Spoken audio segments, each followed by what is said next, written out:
Assalamualaikum warahmatullahi wabarakatuh.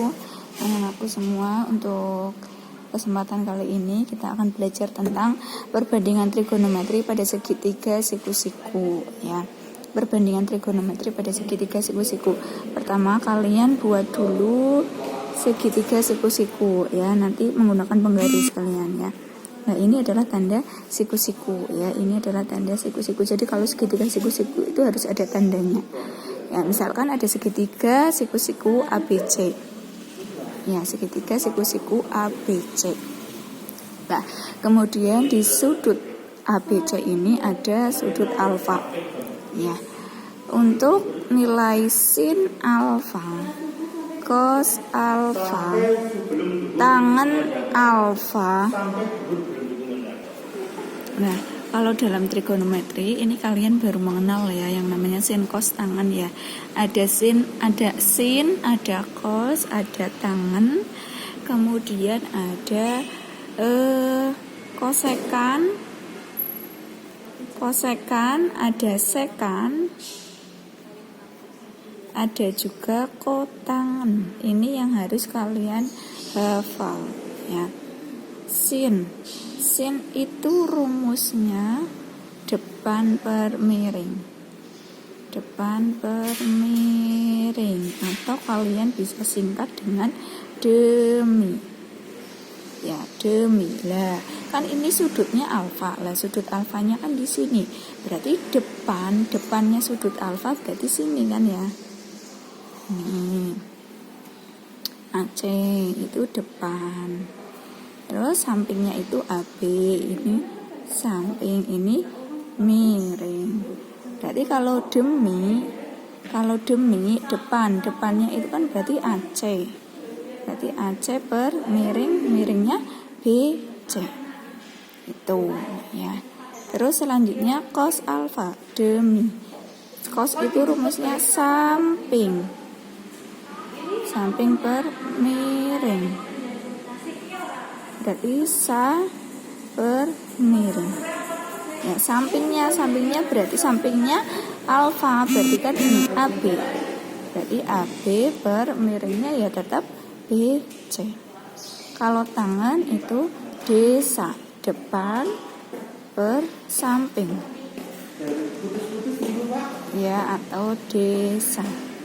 Depannya sudut alfa, depannya berarti AC. AC per sampingnya itu AB. Nah, ini ya.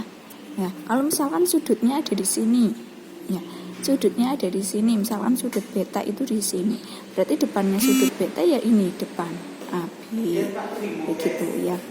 Kalau kosekan itu kebalikannya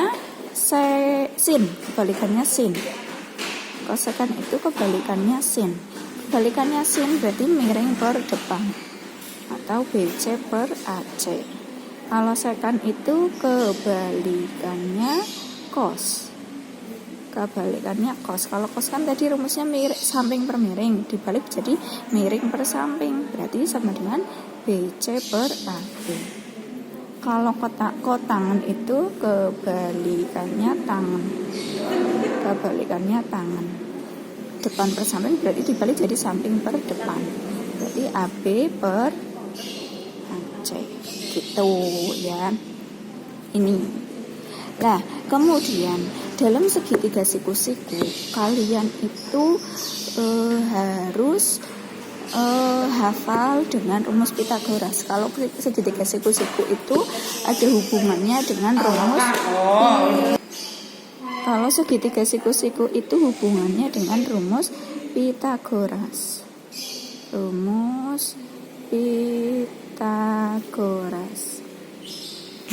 Ya, dalam segitiga siku-siku itu AB dan AC ini disebut sisi siku-siku ya. AB dan AC ini disebut sisi siku-siku atau sisi tegak ya. Sisi siku-siku. AC dan AB. Nah, kemudian kalau BC itu disebut sisi miring. Ya, sisi miring itu nama lainnya adalah hipotenusa. Lah, rumus Pythagoras ini. ABC. Itu adalah BC kuadrat, sisi miring kuadrat itu sama dengan jumlah kuadrat sisi siku-sikunya. Ya, berarti AB kuadrat ditambah AC kuadrat. Ya, sisi miringnya kuadrat itu sama dengan sisi tegaknya itu dikuadratkan baru dijumlah.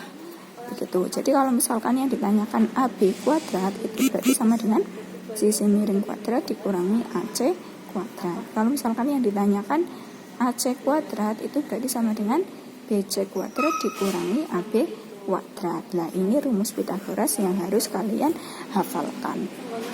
Paham ya? Nah, kemudian kita masuk ke contoh. Misalkan contohnya ada gambar segitiga berikut ya. Segitiga siku-siku ABC, siku-sikunya di A. Kemudian ada sudut alfa, sudut alfanya itu sama dengan sudut ACB ya. Kemudian yang ditanyakan ini sin, cos tangan, kosekan, sekan, kotangan ya. Sin alfa. Nah, berarti kan kita butuh miring ya kan, BC-nya kan ya. Lah, untuk mencari BC berarti BC kuadrat sama dengan AB kuadrat ditambah AC kuadrat.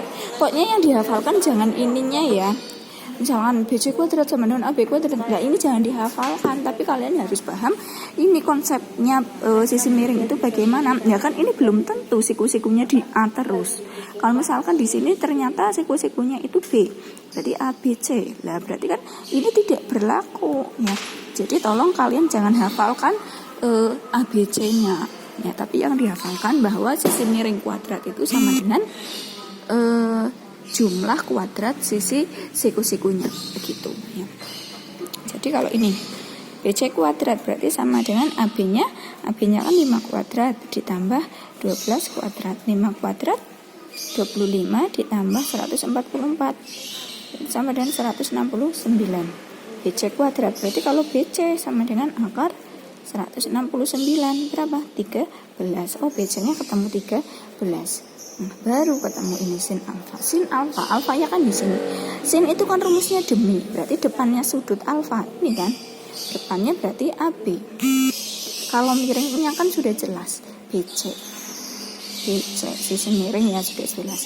Berarti AB-nya kan 5, berarti 5 per 13. Terus kalau cos alfa, cos itu kan sampingnya sudut alfa, ini berarti AC.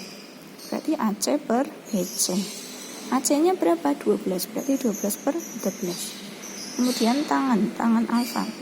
Tangan itu desa, berarti depannya itu AB, sampingnya itu AC.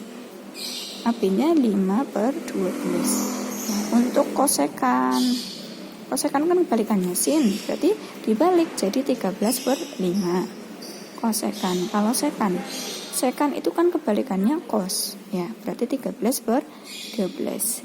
Kalau kotakan itu kebalikannya tangan, jadi 12 per 5. Nah, untuk menentukan ini kalian bisa juga menggunakan rumus triple Pitagoras ya. Triple Pitagoras kalau misalkan kalian sudah hafal ya, berarti misalnya di sini ada 5 12. Oh, berarti sisi miringnya 13 begitu. Ya. Jadi dihafalkan triple Pitagoras, ditulis ya di sini coba. Triple Pitagoras. Triple Pitagoras kan ada 3, 4, 5, 6, 8, 10, 7, 24, 25 ya, 5, 12, 13 dan seterusnya. Nah, ini yang sisi terbesarnya itu berarti sisi miring gitu ya. Nah, kalau misalkan kalian sudah hafal ini masih ada banyak ya. Kalau misalkan kalian sudah paham ini, langsung saja. Misalkan yang diketahui itu 12 dan 13. Oh, berarti satu sisinya lagi itu 5. Begitu ya.